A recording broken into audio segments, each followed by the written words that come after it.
Welcome to the Terrible Podcast with your hosts from SteelersDepot.com, where you can find all your latest and greatest Steelers news. It's Dave Bryan and Alex Kozora, always lit, talking Steelers. And now, here's Dave and Alex.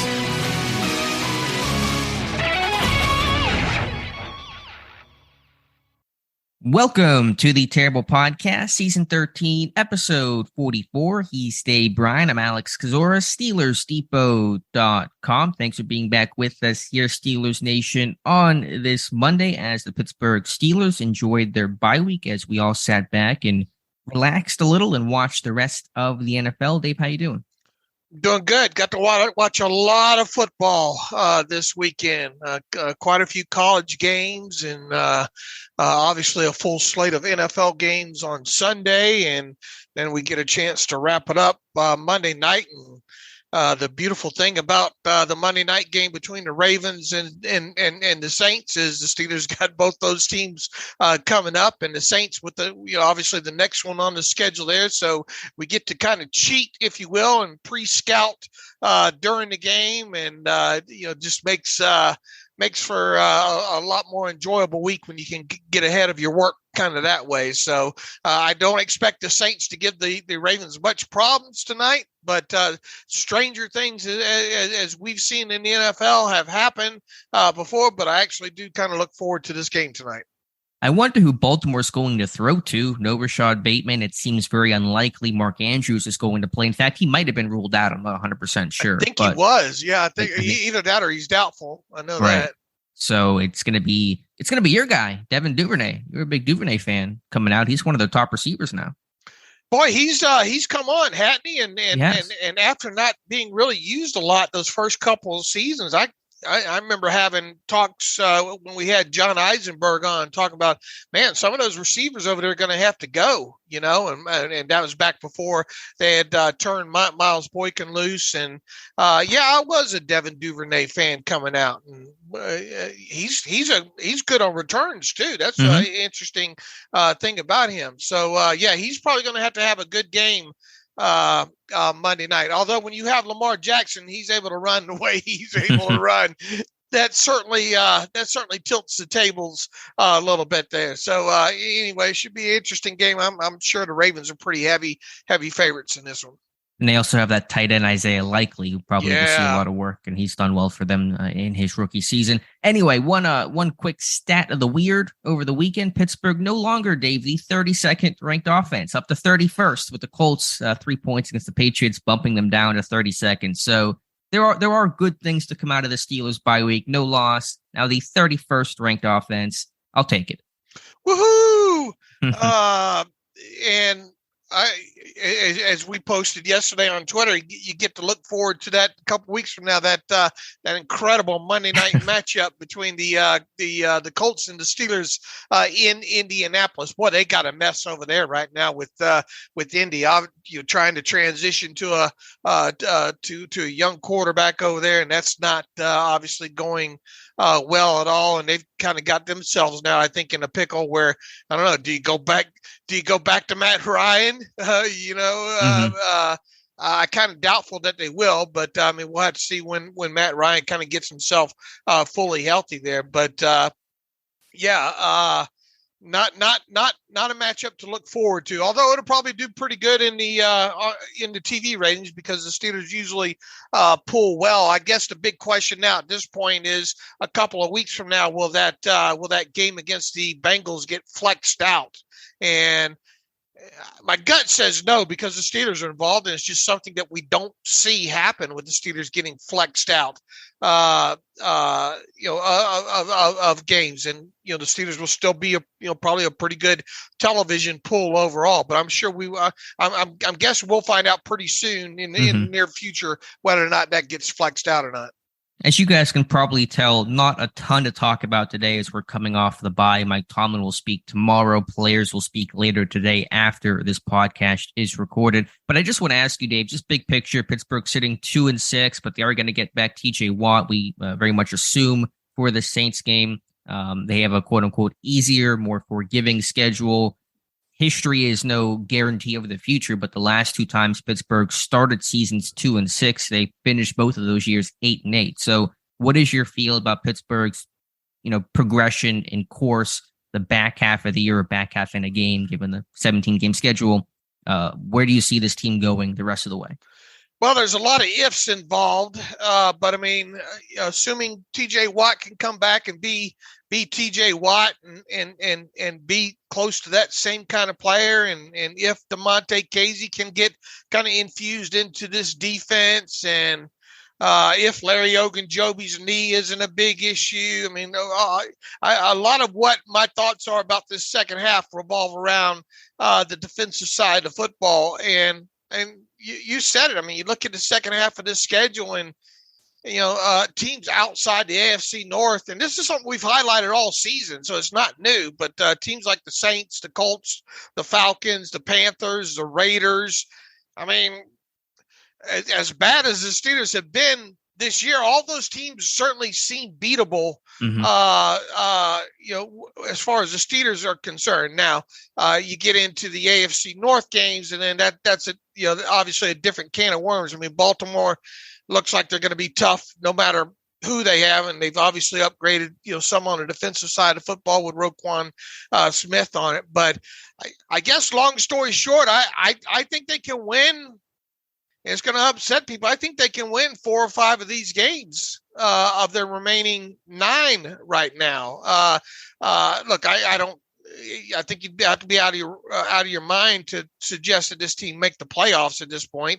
But I do think that with the experience that Kenny Pickett's gotten kind of over the first half of this season here, and with the defense hopefully getting some pieces back and hopefully staying healthy, it feels like they're set up to win 4 or 5 of these games, I think. Sure. I mean, it's hard to talk about a big picture. I'm very much a focus on, week by week kind of stuff. But if I asked the question, obviously, about where you see this team the second half, and I could see this team being, not that we're excited about it, but 6-11 or 7-10. I can kind of see that sort of thing. I don't think they'll get to 8 wins. That's probably pushing it, just given the scope of this team right now and all the ills they have offensively. If you can't score, it's certainly hard to win. That's my expert analysis there. But certainly I could see them getting a couple of those wins and finishing the year, a bit more respectable. Of course, the argument on the other side will be, some people have said you kind of secretly in a different place in your heart root for this team to lose for that better draft pick, so you don't finish the year, say, 7-10 and have, I don't know, the 11th or 12th overall pick as opposed to a top 5 pick. I can't bring myself to actively root for Pittsburgh to lose, but I understand the thought there. If you're gonna suck, then just really suck. So you can get a top pick and get that blue chip prospect and try to reload for 2023. That's why I say probably not going to make a good portion of fans happy. But I mean, once again, you look at some of these teams in the second half of the schedule here, and you can't help but think that the Steelers. Now, look, they're not even favored against the Saints. And we'll see how that changes coming out of the game tonight. If the Saints have a slew of injuries, that could probably tilt things. But, I think as of this morning, the Saints are 3-point consensus road favorites over the Steelers, and they're coming off of a short week, and the Steelers are coming off of a bye. So what does that tell you about what the betting public sure. thinks about the Steelers? But I mean, that's what it is. It's the betting public, right? The betting public sees this Steelers team right now as not great, Bob. Not great at all, and so much so that they're willing to favor the Saints right now, and stay on that number, even with the Saints having to play once again on a short week here. So these are, I think, some winnable games. Man, the Colts are just lousy. The Falcons are the Saints, we'll see what they have tonight. Carolina's just a mess. The Raiders have let themselves 3 17-point leads disappear, and that's incredible. I think of those non-AFC North teams that the Steelers have to play in the second half, I think Vegas has the most offensive firepower of the bunch there. But Yeah, I mean, this is set up, in my opinion, to really disappoint Steeler fans with some wins. who thought you'd utter those words before? But I could realistically see this team with 6-7 wins by the time the dust settles. And even in the AFC North games, while Pittsburgh will be underdogs and probably all of those, they're always close and competitive, and you never know what can happen. They're almost always one-score type situations, especially against a team like the Ravens. So while Pittsburgh will be underdogs in all likelihood in both of those games, they probably find ways to win one or two, at least, of those divisional type games, because that always seems to happen. Yeah, I don't know. Well, the way Cincinnati looked, of course, it was Carolina, but they sure got back on the right track after the way they played against Cleveland here. What are your thoughts about sitting back and watching some of these other teams over the weekend with a bye, especially like from an offensive perspective? I mean, it's been pretty sloppy overall. I think the points per game average across the league heading into this week was down over a point compared to last year. You're seeing a lot of penalties. You're seeing a lot of sloppiness. You're seeing defenses win, I think, the battle of the trenches overall, just as a big picture type statement. So I think we're just seeing some, and maybe that's a prisoner of the moment type thing. I'm sure there's some recency bias to that, but it feels a bit sloppier, even though we're, about halfway through the year. It still feels to be a bit more defensively dominated. Yeah, I would agree. I would agree. That's one takeaway. Another takeaway from of mine is, man, I get jealous watching some of these other teams being able to run the football the way they can. Sure, watching Tennessee, try to stay competitive in that crazy Sunday night game against the Chiefs solely with the ground game, essentially. So, what were your thoughts on Malik Willis' play? Obviously, get the first chance to really watch him on a national stage. So much debate. We talked so much about Willis versus Pickett versus all the other quarterbacks in this class. What was and again, it's just one game and it's very early into his career. But what was your view and take on his performance against the Chiefs? My takeaway from last night specifically is, man, Kenny Pickett's in a lot better place right now than Malik Willis is overall. I liked Malik, and his upside quite a bit coming out in this draft class, but they haven't figured out at all how they want to use him, I don't think. And it seemed like they really had the thumb on him in that game against the Chiefs, and they were determined almost to take the Duck Hodges approach with him. Don't kill us, and right. We'll run and play defense and win the game that way. I mean, he had a couple of decent throws in that game, I thought, that should have been completed. He had, and I think one of the ones that he did complete was kind of a back shoulder over there to the left side, and he had another one, I think, down the sideline that Chris Conley should have reeled in there against a man type situation. But I mean, it's a results driven business, and yeah, he doesn't have the weapons over there, the wide receiver weapons over there. But it comes down to he only completed 5 passes in that game overall, and they were one of 10 or one of 11 on third downs, and it just. That whole game from the second half on, it just felt like the Titans were just trying to hang on, just hang on, right. Hang on, we're almost there. And it did feel like that thing was going to eventually slip away. They had 7 net yards of total offense from halftime and on, and you're just not going to, that's not going to get you a lot of wins that way in close NFL games and all. And, Mahomes, I didn't think Mahomes overly played great, but that one drive he sure did. And he took over the game on that one drive and that one drive alone. And that's pretty much all KC needed at that point. But back to Malik, I mean, there's not a lot to judge overall right now with what he's played. And it just feels like they're trying to keep him under wraps, and that and we knew it was going to take time with this kid, I think, right. Because he was more of a tools, more of a upside type of guy instead of one that was ready for the NFL.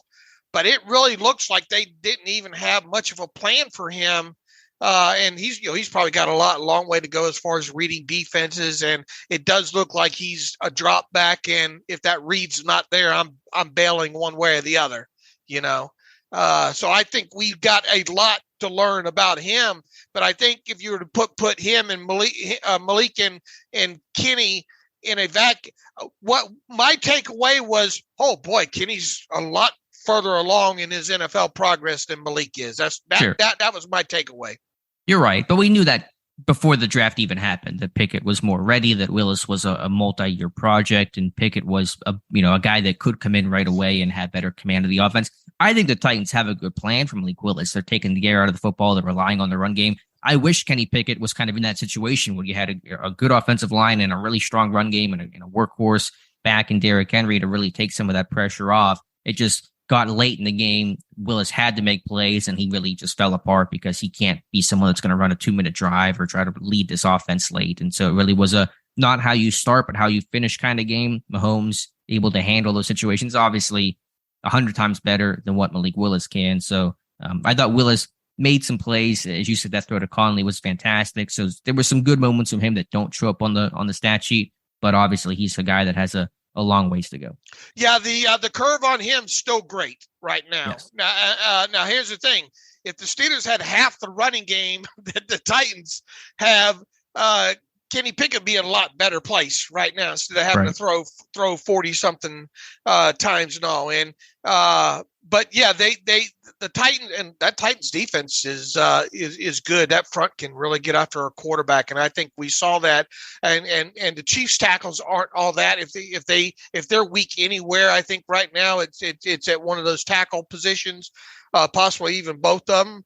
But they were after to get after the quarterback and pressure Mahomes, and that's the thing that the Titans are going to ride up until the playoffs is their defense. But I have no doubt that when Tannehill is healthy for them, he goes back in there as a starter, I think, because that helps balance out their offense, a lot more than that. But it would be interesting if the Steelers had, and that's one thing I hope to see during the second half of the season, which it's hard to be optimistic about at this point, but man, can they get anything going more out of their running game than they have so far? If they can, it would be interesting. It'd be a lot that not falling down 14 to 17 points on the scoreboard. It sure would make the evaluation of Kenny Pickett during the second half of the season a lot more even keeled kind of situation there, because once again,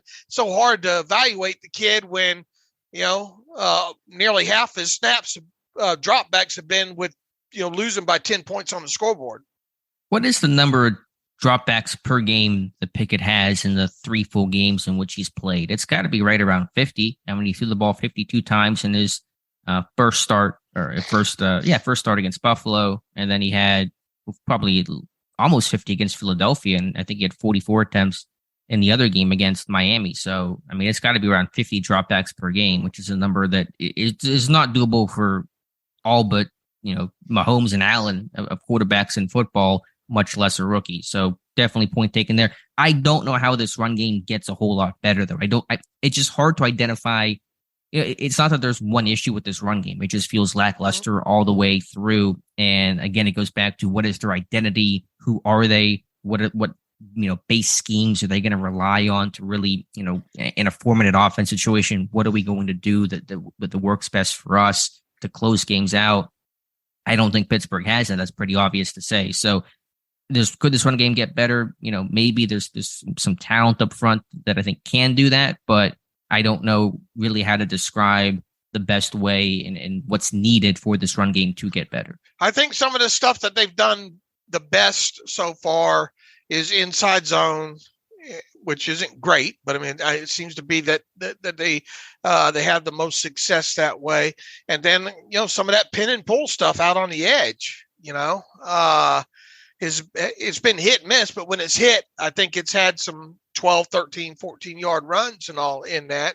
And you're going to continue to see the jet sweeps. You're going to continue to see, the RPO, the extension of the RPO with some of these screens in there and those kind of things. So, Yeah, I mean, it is hard to envision this. But, I mean, it's been so bad. I guess the optimistic side of you says, well, maybe it can get just a little bit better. Sure. I mean, you'd like to think that it could. It'd be interesting to go through, and it'll probably be a pretty short exercise to look at the Steelers' runs of 10, 15-plus yards and just see what those concepts were, to see what kind of has produced the quote-unquote biggest splash plays relative to Pittsburgh's run game. Well, we know a couple of them are draws. Yeah, so putting that aside, though, and putting aside some of the jet runs, I know Gunner has, an 18-yard run, and Sims had a decent run against the Eagles in that Week 8 game. But in terms of the actual the Jets, you hit on it. I mean, I went and looked at this the other day. The Jets have produced the longest runs or longest per carry. The Jet sweeps have, but outside of that, I think inside zone was next.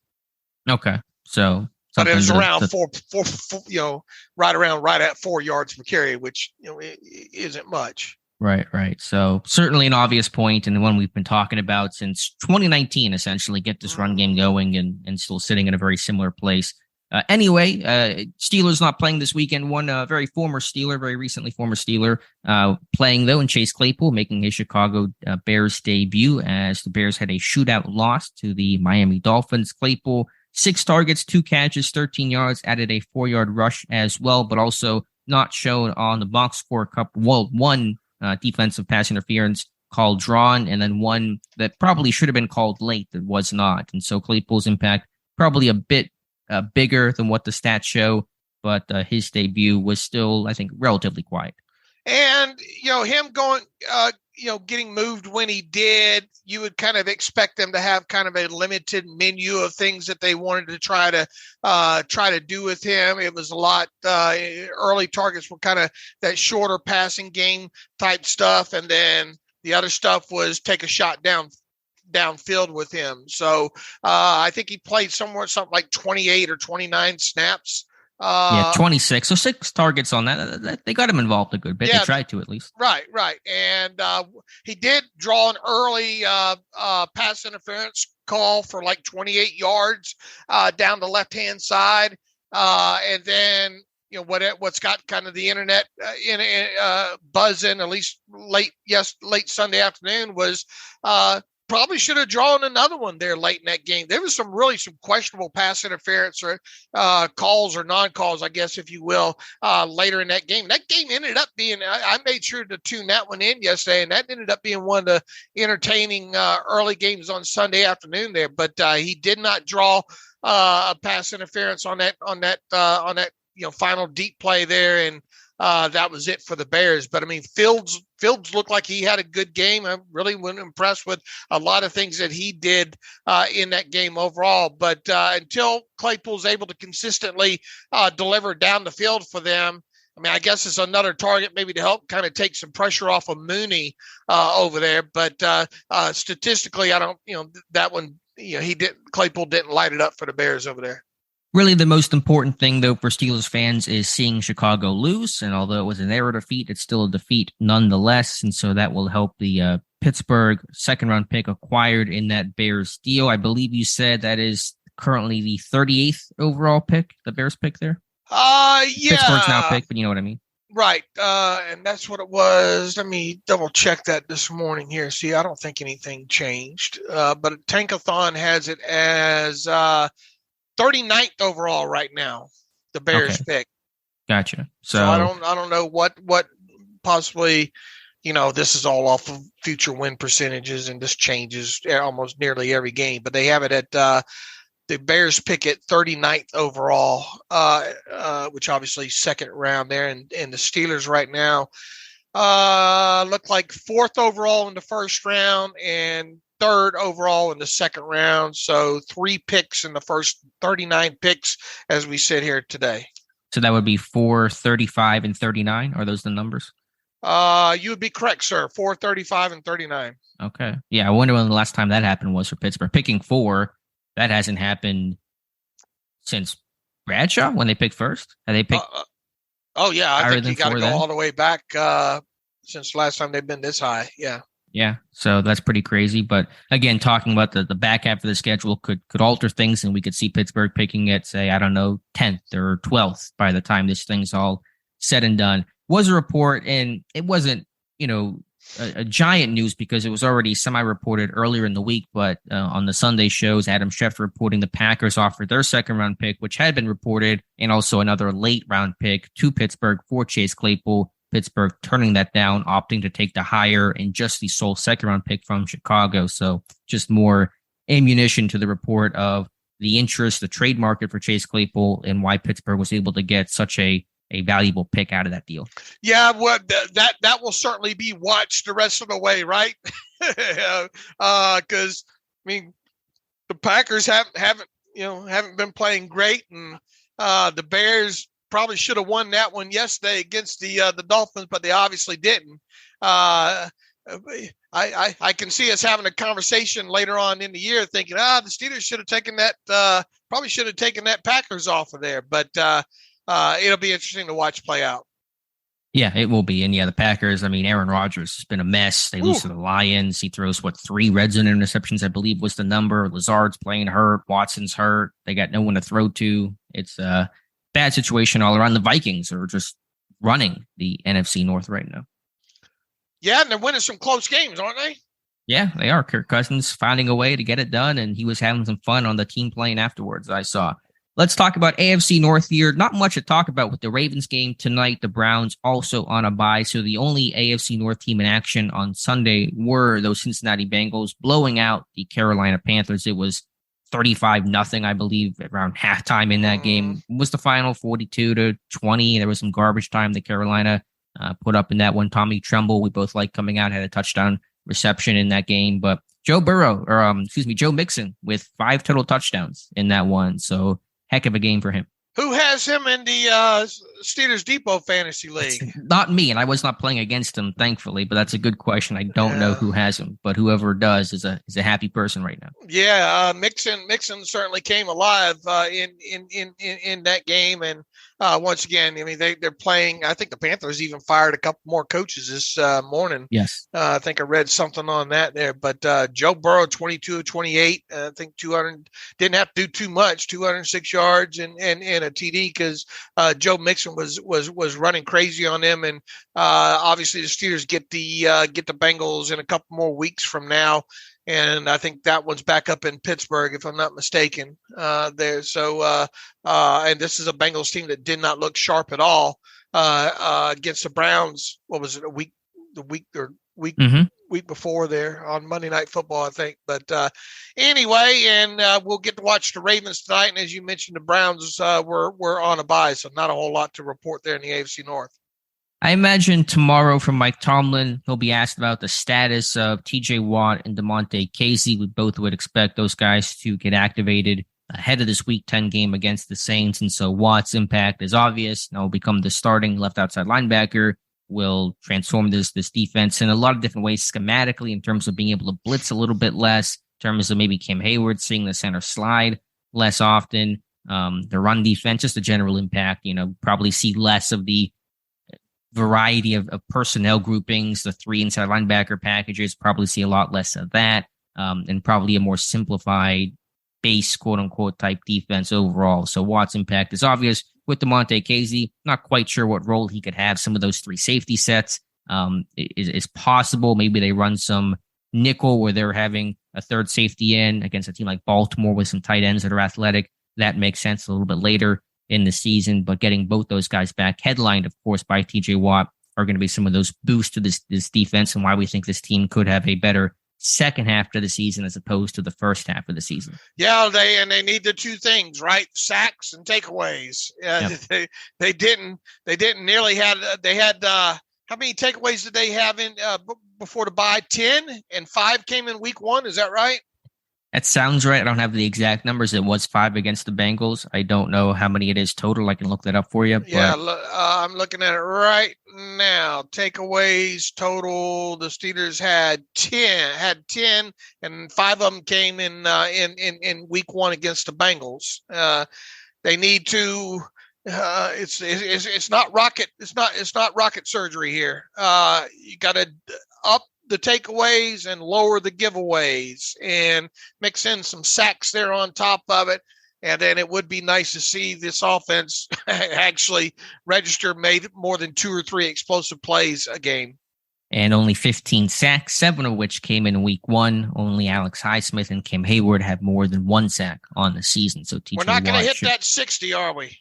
Not going to hit 60, not going to hit 50, I don't think, barring something unforeseen. I mean, the pace they would need to have to hit 50 would be pretty incredible, even with a TJ Watt in uniform for the Pittsburgh Steelers. So that streak will probably be over, and so will Pittsburgh's streak of just being first in sacks. They've been first or tied for first in that category for 5 straight years. And so a lot of defensive streaks are going to be ending this year.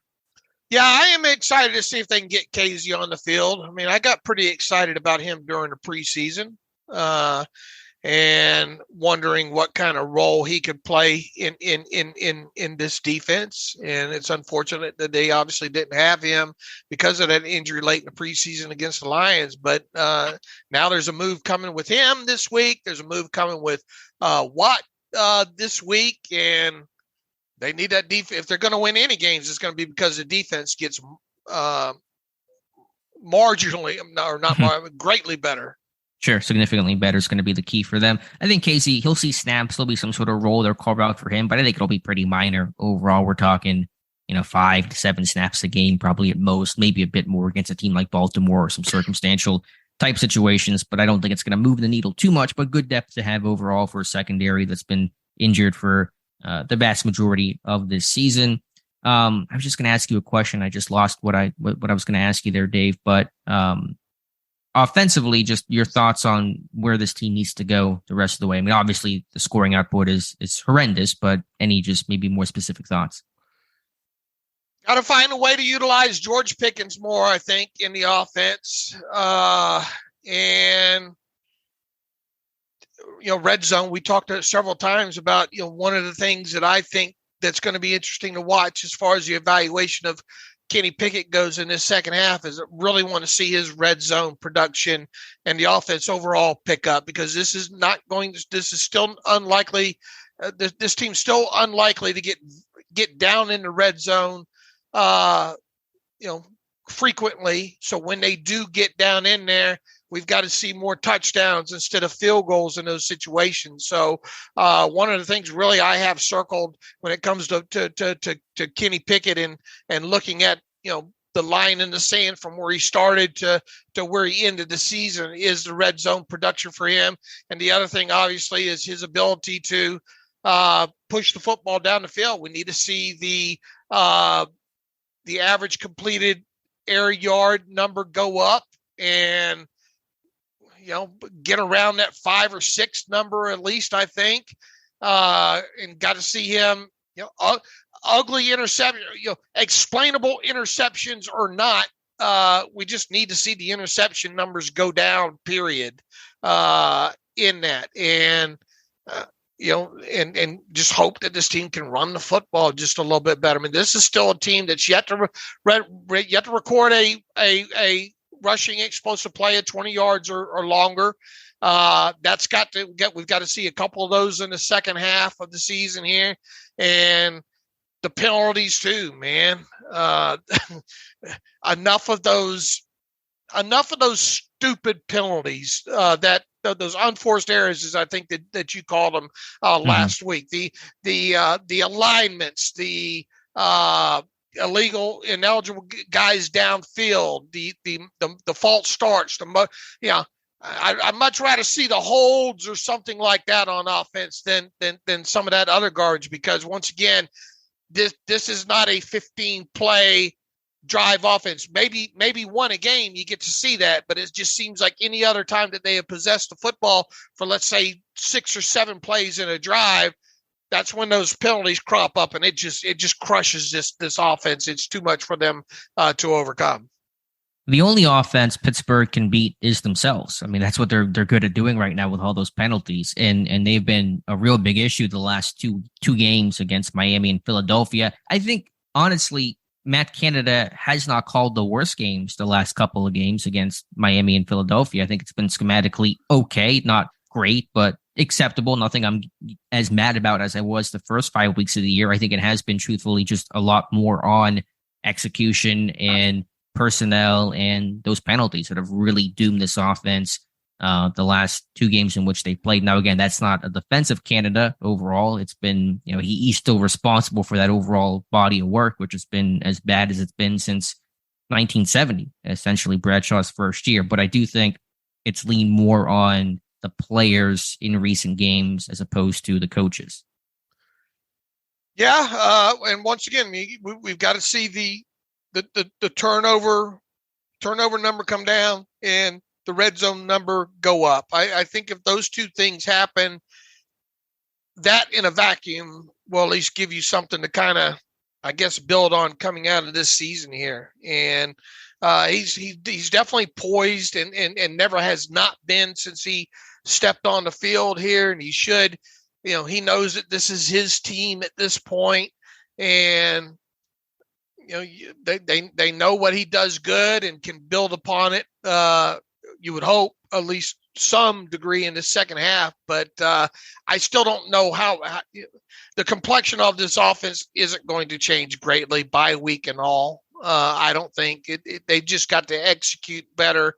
Overall, be interesting to see Sims get some time in the slot and see if that even matters if they're able to utilize. I mean, is this a guy in Sims that can maybe have 30 catches in the second half of the season?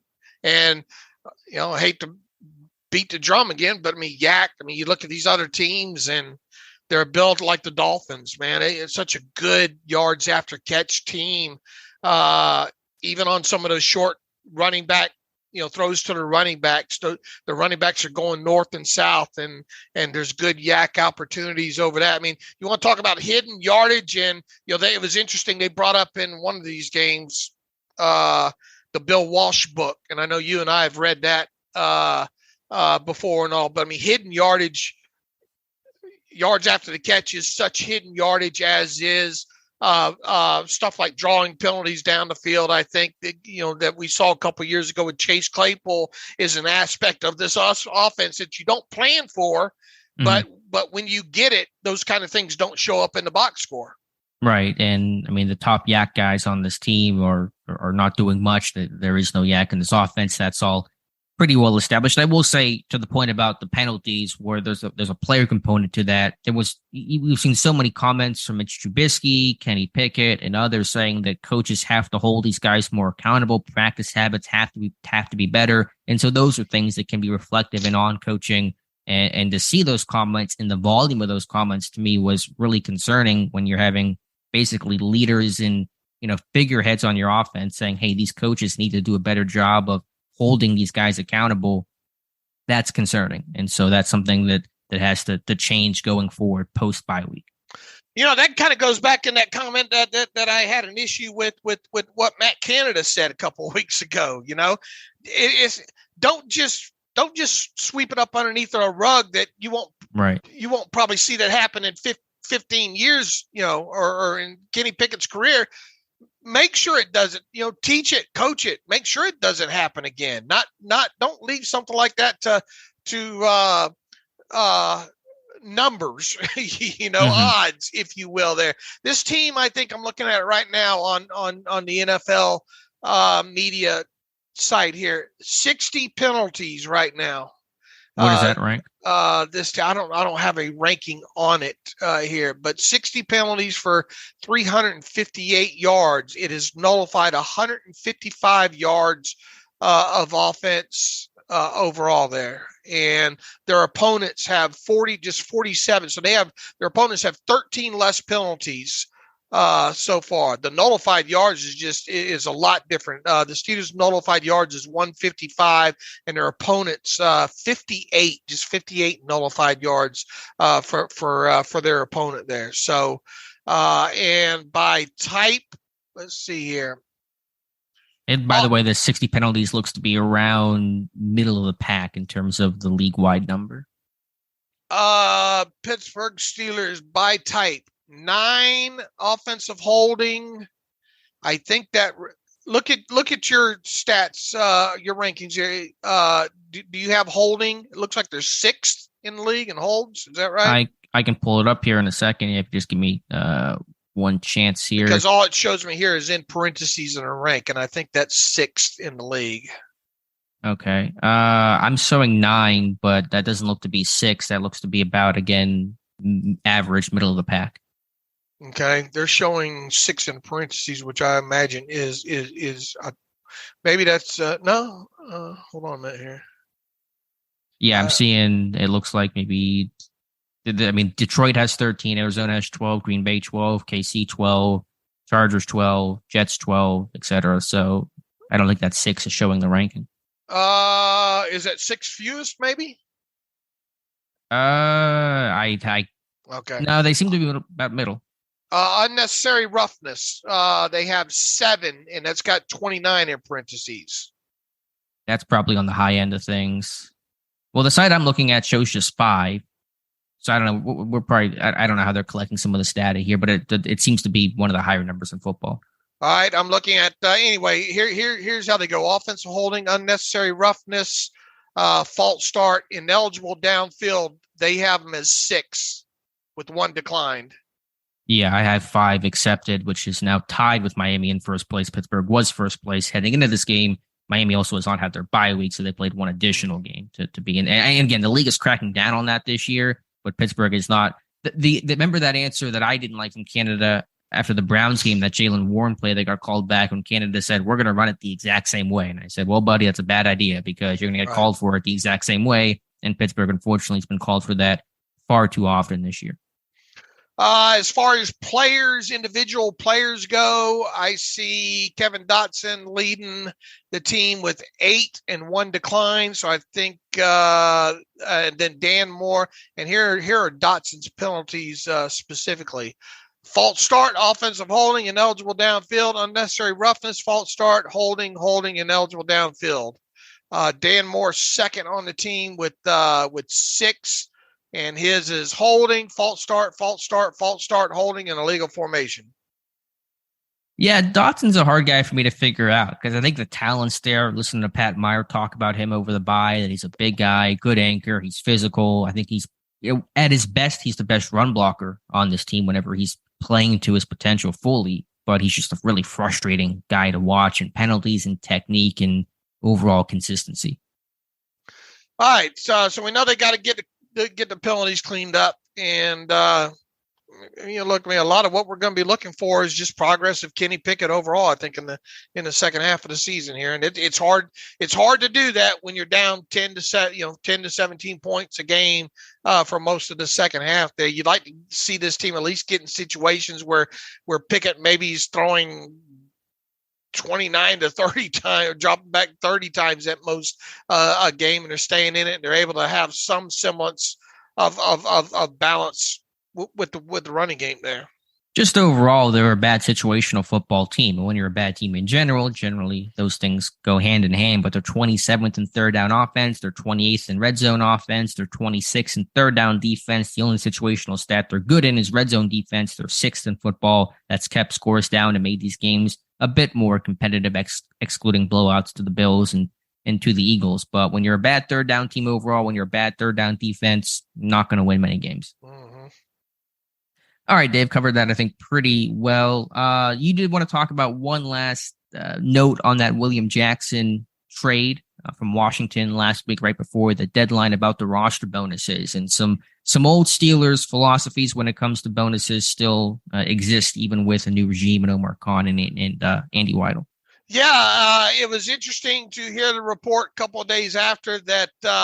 Upon the trade, the Steelers and William Jackson agreed to wipe out the rest of his per-game roster bonuses, which equate to a little bit more than $44,000 per game. Now, that doesn't save a whole heck of a lot of money, but I mean, it does save some overall, and that gives you a nice number to expect, for the rest of this season, which 2 points, little bit more than 2.77 million he'll cost against the cap the rest of the way. Had they not wiped that out, every game that he would have been active for would have cost you another 44,100, a little bit more than that, 44,100 per game for him being active. And I think I've said it several times over the years on this podcast. The Steelers, they don't like those per game roster bonuses, and every opportunity they can to get them wiped out of a contract.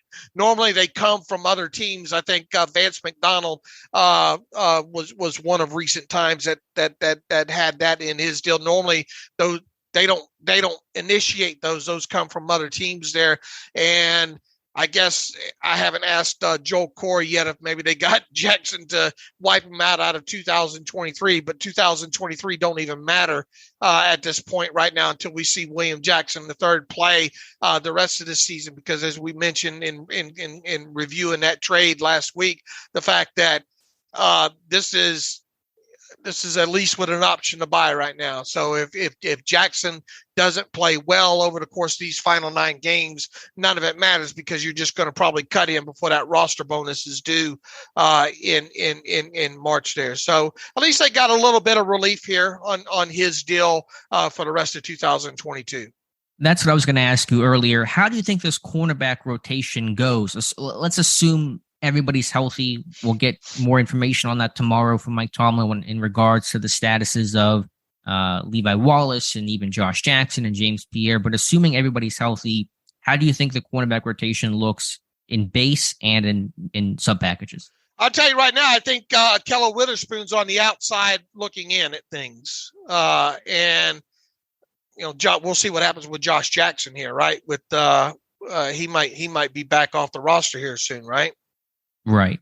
So, but assuming good health, who do you think the starting corners are going to be in the Steelers' base defense? I think it's Sutton and William Jackson III. Okay, and then in nickel, I think it's going to be Wallace, assuming Wallace is healthy enough. I think you want to try to get a good look at Wallace here. Okay, so you think Wallace, Jackson, and then Sutton inside? Yeah. Okay, and then that'd probably be in more passing situations because they still have Millette coming on in rundown. So, yeah, I'm with you there. I do wonder with Witherspoon. I mean, the argument you could make is, hey, it was his first game back. It wasn't a good game, but it wasn't a good game for anybody in the secondary against Philadelphia. Let's see after the bye if he can bounce back. That'll be one argument you can try to make in favor of Witherspoon. Yeah, I think they want to see more of Wallace now. Yeah, I mean, I think so. I think so. Ultimately, I think there's no coincidence they trade for Jackson as Witherspoon has that really terrible game overall. So we will see. We will see if Wallace is healthy. And with that shoulder injury, he feels like he should have enough time to recover, but I don't know the nature of that injury. And so we'll get that update from Mike Tomlin tomorrow. How many interceptions does this team have from its cornerbacks, and how many should they have? Yeah, the two separate answers there. Sutton has 2, Witherspoon has 1, and Wallace has 1, so 4 from its corner specifically. Right. So, and they probably should have, just in total on a defense, they should have probably, 6 more? I mean, there was a Dolphins game where they dropped, arguably at least 4, and I'm sure there were a couple Sutton's others. Had another one or 2 in there, I think, so... Yeah, I mean, Sutton's made some really nice interceptions. His hands have been good, but the Dolphins game to drop that one along that left sideline was a real killer for sure. Will Witherspoon, look, you got some things to figure out here with these cornerbacks and how it's going to impact potentially the draft next year. So that's one thing you're kind of looking for in the second half here. And I may be the only one, but I'm still on the James Pierre bandwagon of wanting to see more from him, but I don't know if I'll get my wish because I don't see how he fits into this thing unless Wallace is going to miss more time. Mm-hmm. You're right. So, but I did the charting this weekend. He's got the best quarterback rating against of any of these corners. Sample size is not the largest, but it's not incredibly small either. And Pierre has done well. So show me the argument of why he shouldn't be playing to find out what you have. I'm not saying what he is or isn't. I want to play him more to find out what I have, what I don't have, because I still want to see that extended look over the last 9 games. At best, I'll get to see him in nickel. If there are more injuries, then that could open the door for him. But that's again the reason why it was not crazy about the Jackson deal, just because it may block the chance for James Pierre to play and get a better and more thorough evaluation of him the rest of the season. Fair enough. All right, Dave, anything else to talk about? Pretty light show today. Any other Steelers topics? Anything anyone said that you wanted to touch on? No, I think we hit the bulk of it, didn't we? Ready for some emails? Yep, let's get to some reader emails and close out today's show. Real quick here, Jonathan Heitrader. We won't do this often, but just given the bye week of it all, had a Steelers mock draft go up today just to kind of start thinking about the draft, which would probably be a conversation that comes closer into view throughout the season. So check out that mock draft stickied on Steelers Depot. Yeah, I have a feeling we'll be talking a lot about draft a lot. We already have, especially if this team stays in the top 10 of first round there. Jason Campbell writes in, gentlemen, I have heard you say how big of a difference would firing Matt Canada make, considering the playbook would essentially remain the same. Well, I know if you give the same recipe to two different cooks, you will get two different variations of the same dish on how heavy-handed they are with seasonings or timing of adding ingredients, etc., etc. I know Canada makes the most bland, flavorless dish, and I can remember dish I can remember since Ron Earhart was in the kitchen. Sullivan can't be worse than the 32nd in the NFL. So in my best Rob Schneider voice, I'll give Tomlin the "you can do it" advice to move on. I mean, I get it, and we get the gist overall. Phil sentiment when it comes to Sullivan versus Canada. I just think with the personnel and overall and this type of you can play with some. With obviously some route concepts, man, some of these teams do such a good job out of bunch. I mean, look at the Dolphins yesterday, in particular, of how in man type situations because everybody knows that you want to try to stop Tyreek Hill wherever he is on the field, and how they go about making sure that they line them up in kind of a slow release and the combinations there with the rub off to almost guarantee yourself the guy that you want to get open on a play is going to get open. And yeah, I mean, that guy's a freak of nature with that speed and all, but I mean, it was a very well, and this is just one specific play there in that game. They do such a good job of scheming and executing that out of bunch. And you don't see the Steelers do a lot of, stuff with, switch releases and stuff. It's all kind of individual base type stuff. And teams are on to that kind of stuff. But how much would a guy like Mike Sullivan be able to change that stuff up? Mike Tomlin's talked before, and you just don't have a lot of time you can draw this up all you want in some of the meetings, but I mean, how much time do you actually get on a practice field due to CBA limitations and all like that to get this stuff worked through? Sure, I understand that. I thought Pittsburgh was using bunch a little bit more, not like Miami. They don't have the personnel Miami does either against the Eagles. No, I get you there. I don't want to pretend like Sullivan comes in and his offense changes in big dramatic ways and they start putting up 30 points a game. Very much doubt that, but I don't want to have the fatalist attitude that nothing will change, nothing could change if you change coaches. The way that you call things in game, the way that you prepare. I think I've made those points pretty laid out and pretty clear. So I don't have the attitude that nothing will change. And again, it comes down to, does Canada deserve to? Can you justify his job right now? I don't think you can. So I think it's certainly logical to advocate for a change. I'm not against making a move. I'm just saying I wouldn't expect huge difference in results. Yeah, not in overall results, but if it helps, I mean, if you think it helps, if you think it will improve your team even by small margins, then I don't see why you wouldn't do it. But obviously, we're at this point right now, does it? Right. Who was you? Did you write the article why they didn't fire him? No, that was Jonathan. Okay, but I mean, you agree? There's no at this point right now. If they were going to make a change this season, it would have happened this past week. Right. It'd be a new OC right now. Why make a change in week 14 for the last couple of games? That seems a little pointless and silly at that point. So I assume that Canada, at least in title. The Panthers are over there. Well, they're just shedding everybody. I don't know if he's coaching that team right now. Right. But now, could they change roles potentially behind the scenes stuff? That happened about a decade ago when they had Jack McNell Jr. in his 1 year as the O-line coach. About the back half of the year, Sean Surratt was running that room, and that's why he stuck around and eventually became Munchak's replacement as the the O-line coach for the short time he was in Pittsburgh. So could there be something behind the scenes happening? That's possible. Maybe we find that out after the season, something like that. But I don't see the OC changing in title. That's not going to happen until after the season. All right, Ryan Roberts writes in from Tulsa, bye-week question. A lot of my Steeler brethren, this is a little lengthy here, have been pretty critical of the Steelers draft the last 2 years, drafting a running back in the first round who's looking more and more like Trenton Richardson and passing on Creed Humphrey, for example. And I wondered how many teams have had team leaders retire unexpectedly after the draft. The Steelers lost DeCastro to it and Vince Williams, all amazing players. I realize those are issues a good front office should be prepared for, but I have to think that some of those were unexpected. And I think while signing Miles Jack, Larry Ogunjobi, or James Daniels aren't necessarily home runs, they did a good job filling those holes, and they didn't know would be there come draft day. I think they deserve a pass. Do you?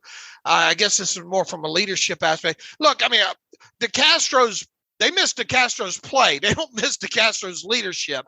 They also miss Tuitt's play. They don't miss his leadership. Vince Williams, you miss both. But, I mean, within that, though, I was one of the few that stated well off in that offseason. Don't be surprised if Vince Williams is gone. You miss the attitude and leadership from Vince Williams for sure. Sure, you do. But I mean, I think in a guy, Miles Jack, I really like what Miles Jack brings to this team in just his off the field kind of thing. Now he's not Vince Williams in that regard. And once again, to it, this goes back to the whole Javon Hargrave argument again. If you would have known how some of this stuff would have transpired and the unfortunate situation, you just don't know these kind of things. I mean, it's easy to look back after the fact and say, man, they at all costs they should have kept Hargrave, but you just didn't know what was going to happen with Tuitt. I mean, you kind of thought that you were hopeful to get Tuitt the same Tuitt back from what was it 2020, Mm-hmm. And then he just decided that was the end of his football career there. And the DeCastro thing, we talked about that on several podcasts about how much did they know, when did they know it, and because didn't they cut DeCastro at when was it the OTA Yep. portion, and then all of a sudden you would have thought that had they had a better inkling of that, they would have better addressed that earlier in the draft maybe, and they even got to a situation where it wasn't right around camp time that they signed Trey Turner at that point. Shortly before, yes, in the summer. Yep. So I mean, I see what Ryan's trying to get there, but I mean that's the people that he's highlighting here: DeCastro, Tuitt, and Vince Williams. I mean, I don't think that's enough ammunition there. Well, I think, again, defensively, they've lost leaders. Joe Hayden was an incredible leader, and you lose him, and that's an impact as well. But defensively, they still have guys. Miles Jack, as you said, Cam Hayward, of course, T.J. Watt, Cam Sutton's grown into a leader. I think Minka's grown into a leader, more quiet type, more mentor type, but I still think a really valuable thing to play. The article that I wrote a couple weeks ago was the lack of offensive leaders, the lack of offensive veterans. It's a very young offense overall. And again, your captains right now offensively are Mitch Trubisky, who's benched, and Najee Harris, who's having a very difficult season, a big sophomore slump. And so who are those guys you look to?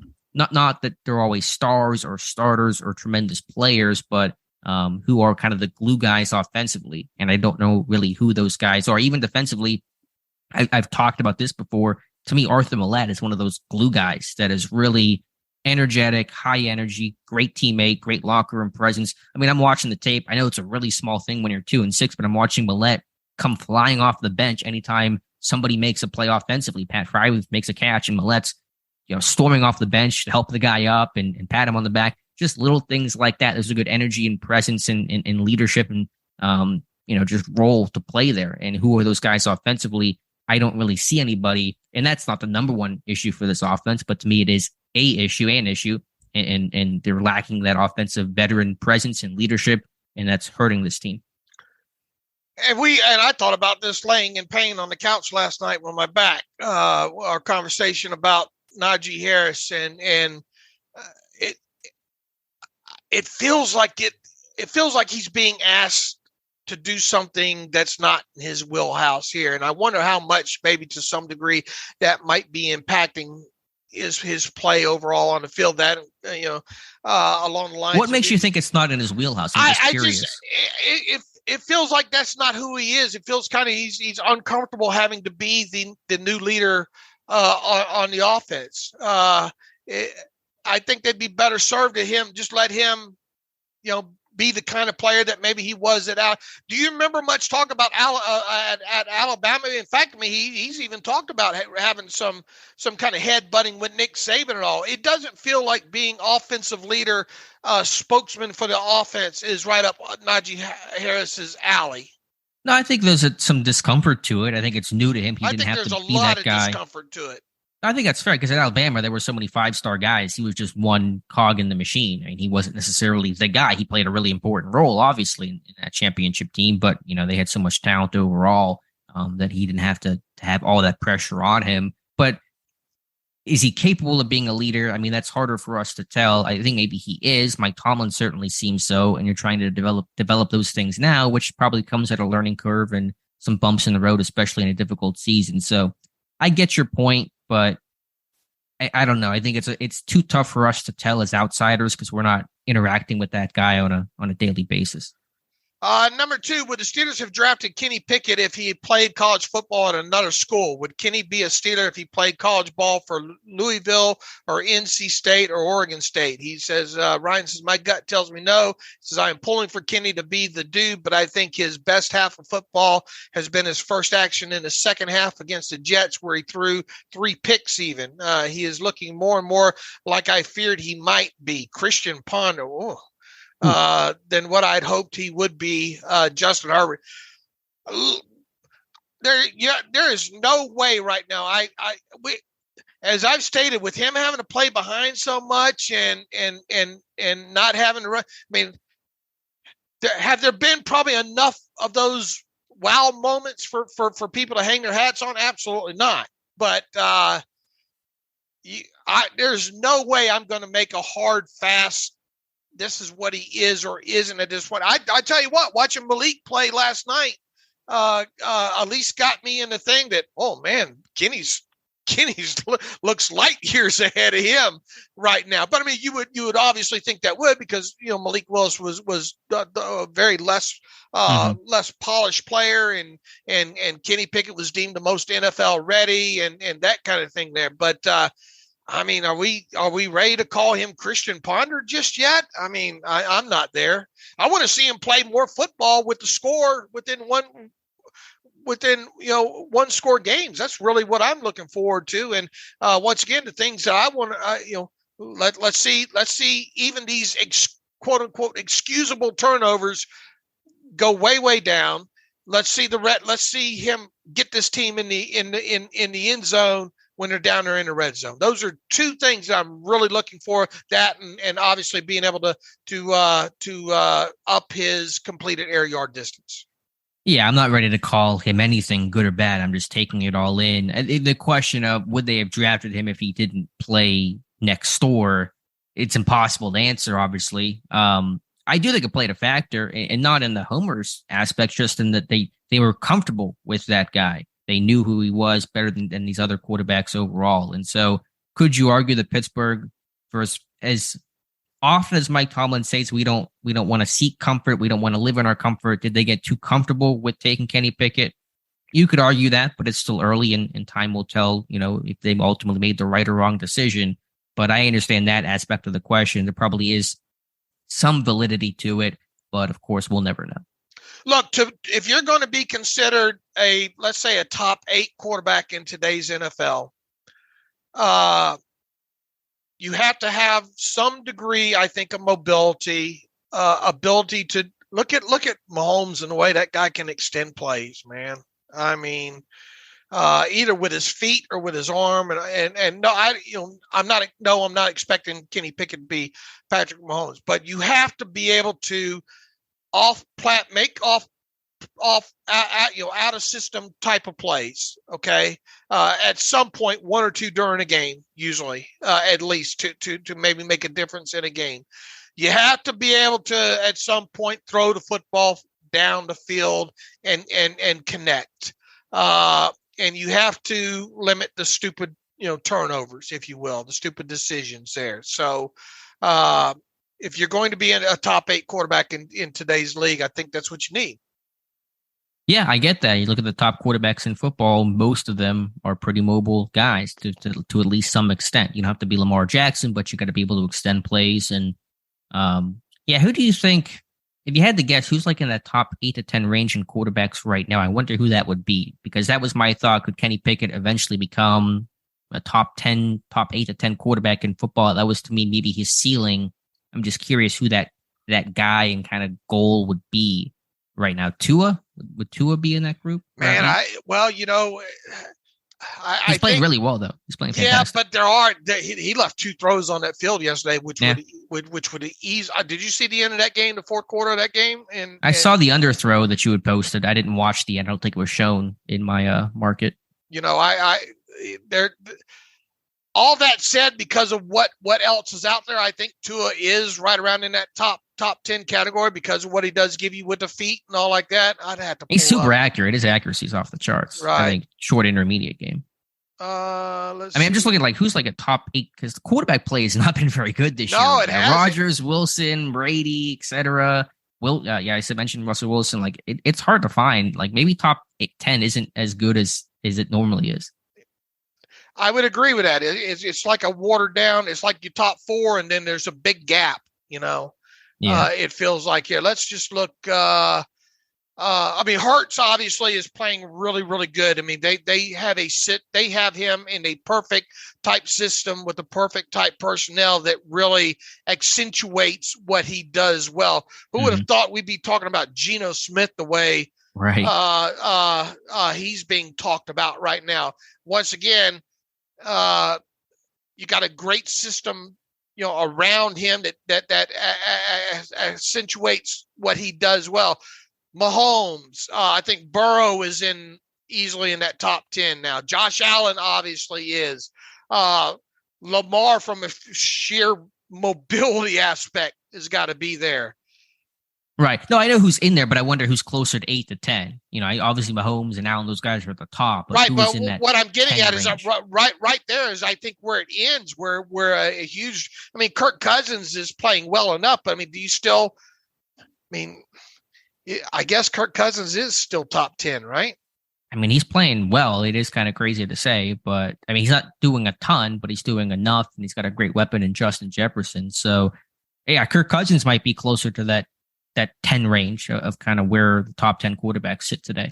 I guess, and maybe you're trying to get to this, it feels like it shouldn't take too much for Kenny Pickett to get into that top 8 realm. Yeah, I'm just trying to get a gauge on what that guy would look like to see what to go towards. But again, the quarterback play, to me, has been unusually poor this year. I thought some of these younger quarterbacks would take steps. So Trevor Lawrence hasn't taken a step. Zach Wilson, he did. Kyler Murray. You can see incremental parts of his game, though, at least coming along. I think a little bit, but I thought there'd be Lawrence. A bigger second. With Peterson, more comfort, better weapons. They had Kirk, Ingram, etc. I thought there would be more of a jump in those guys' play. Herbert can still put it down the field sometimes, Yeah, it's been a tough year for him. Right. With the injury to him and his receivers, and the offense has been so dang conservative. He should be a quarterback that's a lot more productive than what he is. What is the main thing right now with Kenny Pickett you wish he was doing that you thought maybe he'd be able to do at this point that he's not doing? Well, I do have a video that'll come out on the site on Tuesday morning that breaks down the Eagles game. I know I'm a little late revisiting it, but I wanted to take the bye to go through some tape, and it's definitely a harsh critique of Pickett, understanding the context of run game, offensive line was a mess, and so it doesn't all fall on him. I didn't come away with one consistent conclusion. In terms of the thing that I want to see him do, I don't think he's doing anything that's much different than what I thought he would be coming out of Pitt, to be honest with you. There are some times where I think maybe he has to anticipate some stuff a little bit better, maybe play outside of structure a little bit more beyond maybe what the actual play call is, and adjust to things post-snap. Probably post-snap adjustments and reads, if I had to try to simplify the answer. that's the number one thing I'm looking for him to work on a little bit. You would think stuff like that would be able to come with the more defense that he sees, though, right? Well, I think anything comes with more time and more experience, whether you're talking accuracy. I mean, whatever the thing is, I think the more reps you get, the more time you take, and the more mistakes you make, the more you can learn and grow. So certainly, again, I'm not concluding anything. I'm just talking about things that I want to see from him going forward, and hopefully, things I'll be watching for. Well, hopefully, this second half we see good, be able to say, well, remember where he was here, and once again, I think it's just this. It's the several of the key things that I've already stated. I mean, I really want to see him get better in the red zone because this team, that's the only way they're going to get points up and stay in some of these games. Right. I just think, can we go through it real quick, just quick and dirty, like top 10 quarterbacks without getting too granular about ranking them? I'm just curious who that 10 guy is to really put that name to it. All right, Mahomes is top 10. Yep. Tua. Yes. Hurts. Yes. Geno right now. Yes. Burrow. Yes. Josh Allen, obviously. Yep. Lamar Jackson. Yep. How many is that, though? 1, 2, 3, 4, 5, 6, 7. I think we're at 7. Herbert and Cousins. I mean, is Herbert playing top 10 right now? I mean, I think sure overall he's on that list. He's made a couple of nice, really some throws. I think Cousins probably deserves to be in there. Cousins and Herbert. Yeah, I got to give you Herbert. That's 9. Is it Tom Brady because of Tom Brady has not looked great at times. I mean, the offense has been a mess. There's no run game. His receivers have not helped him out at all. Yeah, I don't know who that 10th guy would even be. I mean, has Fields done enough in these last couple of games to not to go top 10? I mean, he's gotten better, and that offense has been more friendly to him. But he's not. I can't put him top 10. I mean, is Derek Carr? I don't know. Like he's had a very good year despite having, a number one weapon in Devontae Adams. I mean, the fact that we're already at this point saying should this guy be in there? I mean, I think that speaks kind of volumes. It does. Yeah, I think it's been unusually. I don't know who that 10th guy would be. I mean, it would be, I feel like, a different tier guy. But we've added Cousins, added Herbert. Well, there's already a couple of tiers, I think, in just the names that we named off. Sure, but from that 9 to 10, even I think has its own tier. Daniel Jones. I mean, he's not doing a lot. I haven't watched a lot of them, but I don't think so. But I'm just spitballing names. I mean, you might put Brady in there just because it's Tom Brady and not all the issues have been on him. I mean, he's taking care of the football. And they've had a lot of drops over there too. Not to set up the Tom Brady defense fund here, but all right. On to the next email here, I guess. All right. Let's see. Bryce. Love your bye week coverage. Some thoughts moving forward. So does the schedule get easier moving forward? I guess technically yes. However, every defense we face will be better than our offense. They'll be circling us as their get right game. I don't have much faith anything in this in-game play calling and second half adjustments will be any different from what we've seen. Hope I'm wrong, but I don't see us being able to get 4 more wins with the way we play offense. Tell me I'm wrong. I think the reason why I think they can get 4 or 5 wins to close this out is because their defense keeping them in games. And hopefully the offense just showing some incremental development. That's where I think, and because of the schedule, look, Cincinnati's going to be tough too against Baltimore. And when you get into that final game of the season against Cleveland, who knows what you'll see. Yeah, well, Watson, we assume will be starting. Right. I mean, who knows what's going to happen there. I'm just looking at alone at, let's say, the games outside of the AFC North. I mean, my gut tells me that they have an opportunity to win every one of them. Let's play a quick game, predict out the rest of the schedule, which I generally hate doing, but I'll try to do it right now. Just a quick, do they beat the Saints? Yes or no? I think I've got it in I think they beat the Saints. I really do. At home, Watt back, Saints on a short week, not going to have, Michael. I say yes, they beat the Saints. All right, I'm with you. And this is not our final conclusion, but I'll say yes right now. Do they beat the Bengals week 11? No. All right, I'm with you there. I say no. Colts week 12? You better beat the Colts. That's all I got to say. All right, I'll go with you on that. Atlanta week 13? That's a tough one, man. I'm going to say no. I'll go no on that one.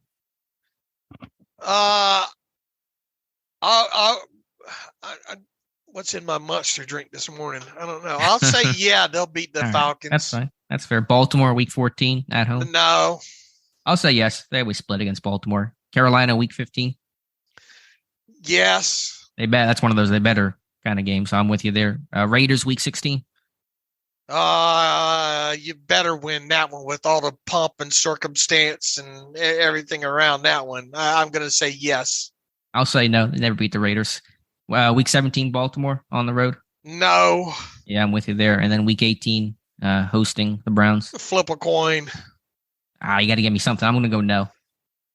Watson back. That run game. Yeah, I'll go no. So how many wins did I give him there? Let me total it up. 1, 2, 3, 4, 5. So I think I gave him 5, right? Yeah, so I'm going 5 and 4, which puts them at 7 and 11, and I have them 1, 2, 3, 4, going 4 and 5, which puts them at 7 and 10. It would be 7 and 10, and I have 6 and 11.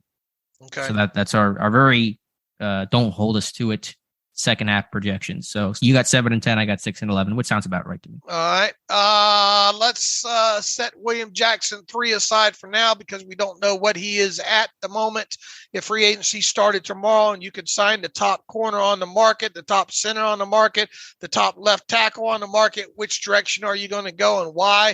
It's impossible because the way the tag plays into this, and I mean, I'm addressing the line, period. If you say I have to choose between top center, top left tackle, and the top cornerback on the market in free agency, just a broad-based statement like that, I'm going to take the line option. Yeah, I mean, it's hard to do that with just these vague generalities. You need names, you need more information than that, scheme fit, age, contract, all that kind of stuff. But as we talked about all last week, Dave and I think you have to start with the trenches. O-line and D-line should be addressed, need to be addressed, long overdue to be addressed. And I think will be looked at and improved by this new regime, especially Andy Weidel, whose philosophy is really build inside out with mentally tough, physical dudes.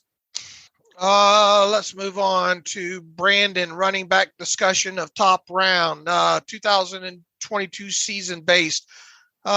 He's got cap hits here with a couple running backs, Ezekiel, Pollard. Zeke has a big cap number, but Pollard is far more explosive player. Pollard bettered him by 1.3 yards per carry in 2021. He's got Clyde Edwards-Helaire versus Pacheco. He's got Najee versus Jalen Warren. He says, "Oh my God, I can't." Dave is right. Doom, despair, and agony. I mean, I guess he's just trying to look at that. Look, I don't have problems with the player. I have problems with the fungibility of the position related to the first round of a draft. That's where I am on this whole running back thing.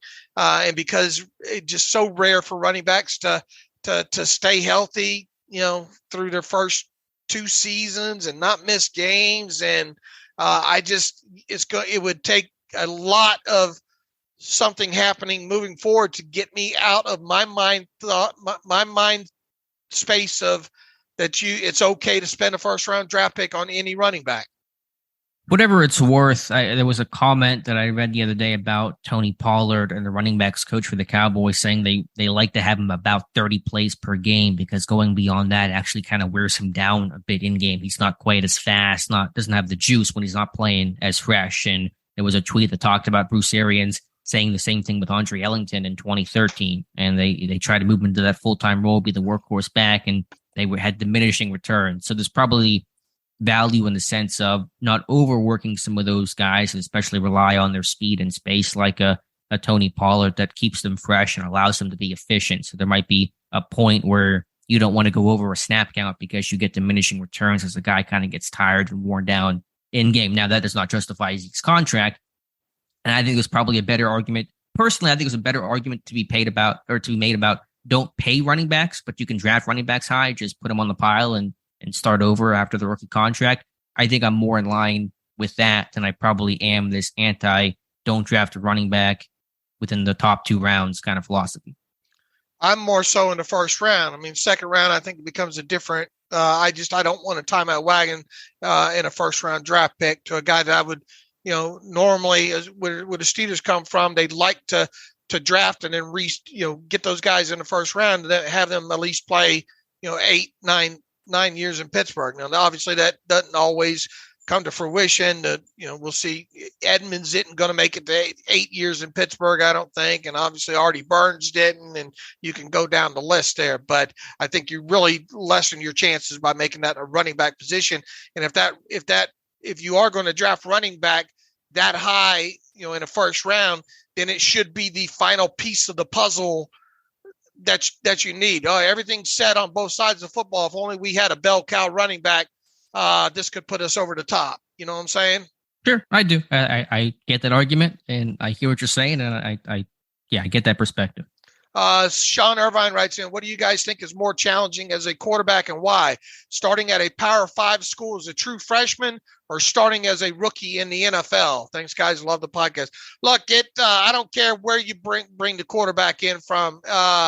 Starting as a rookie in the NFL, I mean that's the cream of the crop, and I get the whole Power 5 school and all like that. But even in Power 5 schools, there's the haves and the have-nots. I think in the NFL, it's the cream of the crop there. So I would say starting as a rookie in the NFL is harder.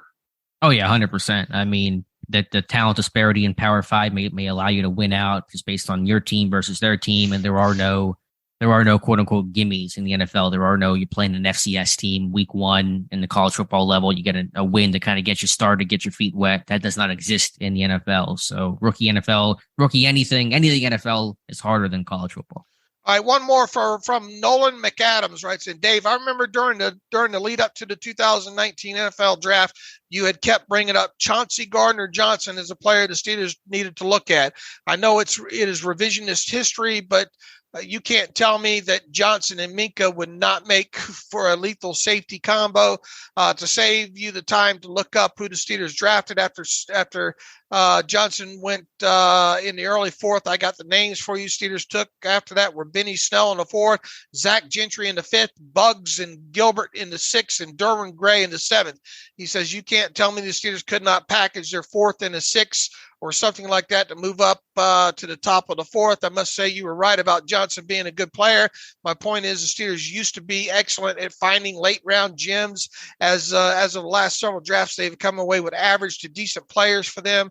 Blah, blah, blah. The Steelers draft style of stay where you are and take the best player available is as stale as Matt Canada's. Look, they moved up to get Devin Bush. The problem is they shouldn't have moved up to get Devin Bush. Mm-hmm. I'm hoping Omar Khan has a willingness to move back when necessary or move up when necessary, blah, blah, blah. Kids like Burns, Edmonds, what say you? I love the podcast. Get me through the painful NFL season. Here's the finishing 2-15 for a better draft options to speed up the rebuild here. Look, and we said this weeks ago, and then not 10 days after there was this rush of things. I think you saw on other sites and all. The Steelers being how they built in a draft, I don't think their drafts. I think a lot of, and we talk about the Tuitts and the Castro situations and things that I just don't think overall they've drafted as well, and I think they're kind of paying the price for it.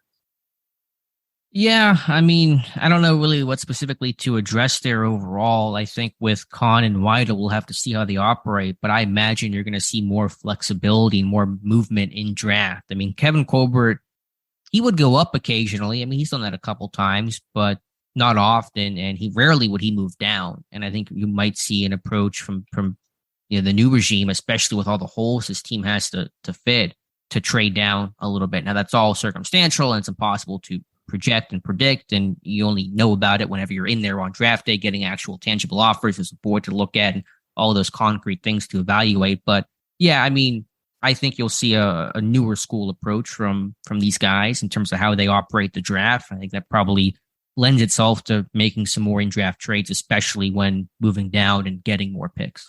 I mean, how quickly can a draft change an NFL team? Just look at the Seahawks, right? I mean, that's the big talk, I think, this week. Charles Cross, Mafe, Kenneth Walker, what a year that kid's having. Mm-hmm. Abraham Lucas, I think, is their starting right tackle. Yep.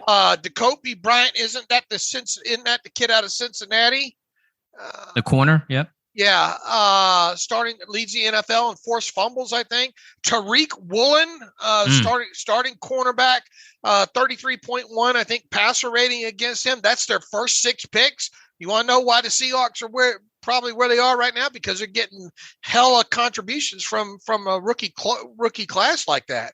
It's a great point. And Boye Mafe, I think, has 2 sacks as well, looking at his stats right now, the second-round pick. I believe the Seahawks have more rookie snaps played for them than any other team in football, and they've hit on those guys. It's a great draft class. Yeah, Woolen was a guy, I'll be honest, I think I was probably pretty wrong on. I thought he was a guy that had all the tools and looked great, but 6'4", could he turn and run? I didn't know if he could, but I mean, this guy's a freak and just a matchup eraser on the outside, and so they're benefiting greatly. And so absolutely, teams can turn their fortunes around pretty quickly. It doesn't need to take 4 or 5 years for a team to right the ship. Teams can change things within a year or two, and Seattle's proof of that.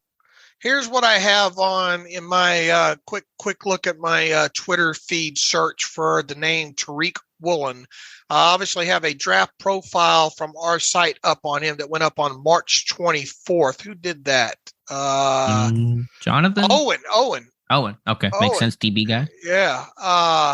And what did Owen write on the bottom here of that? Was Tariq he was a Senior Bowl guy. A Senior Bowl guy. Overall, Woolen undoubtedly has one of the highest ceilings of any defensive back in this draft, given his freakishly large frame and top-end athleticism. That being said, given his current lack of ability to stay square and use his hands to disrupt receivers, I'm not sure if his best role at the NFL level is at his current boundary cornerback position.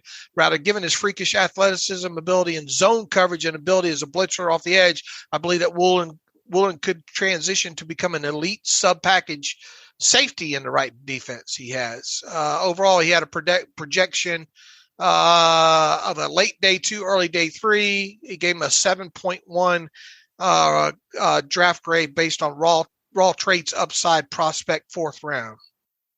Yeah, I know Owen said it had to be the right fit, and it seems like Seattle, which makes sense. I mean, I don't know how much the scheme has adjusted, but when they had, Richard Sherman and kind of those classic, zone coverage-ish type corners that were big and long and physical and could run, that seems to probably be the best fit for him, was to go to a place like Seattle. Right, and he is thriving there. The only other thing I have is right after I guess it was March 6th. Would that have been Combine, I think? Yes. I have his measurements here, and then at the bottom I have Planet Theory player. And he certainly was and is and continues to be that. But I mean, just circling this thing back here, man, if you have a draft class like it looks like the Seahawks have had, you can have an instant kind of impact in that, right? Absolutely. Again, the Eagles 2 years ago were a 4-win team. Now they're undefeated. So fortunes change quickly. All right, that's got us through. I think we're about an hour and a half here, which is perfect time to get this wound down here. We will watch the Saints-Ravens game tonight, get some early scouting done on that. Talk a lot more about the Saints. Real quick, hold on, real quick. Let me just check something. Oh, it's going to be some breaking news, not for Pittsburgh, well, kind of, sort of. Frank Reich has been fired for the Colts. Colts making a change. So then that Monday or that primetime game, whenever it is later this month, it'll be a new head coach against the Pittsburgh Steelers. All right. Frank Reich, the new offensive coordinator of the Pittsburgh Steelers, right? I'm sure that'll be written about at some point by somebody. Maybe us. Who knows? They fired offensive coordinator Marcus Bradley a week ago. Well, who's going to run that offense now? No idea. Don't know what's going on over there in Indy right now. Matt Ryan would probably just be the OC. Okay, interesting there. Okay, we will talk more about the the Saints game on Wednesday and anything else that has happened, injury report, Mike Tomlin press conference on Tuesday, all that good stuff there. Follow me on Twitter at Steelers Depot. Follow Alex on Twitter at Alex_Kozora. Follow the show at Terrible Podcast. Email the show, theterriblepodcast@gmail.com. If you like what we do and want to donate to the cause, go to SteelersDepot.com. Hit the donate button, upright navigation bar. Also, if you like an ad-free version of the site, hit SteelersDepot.com and the ad-free button, upright navigation bar. Until Wednesday, as always, thanks for listening to the Terrible Podcast with Dave and Alex.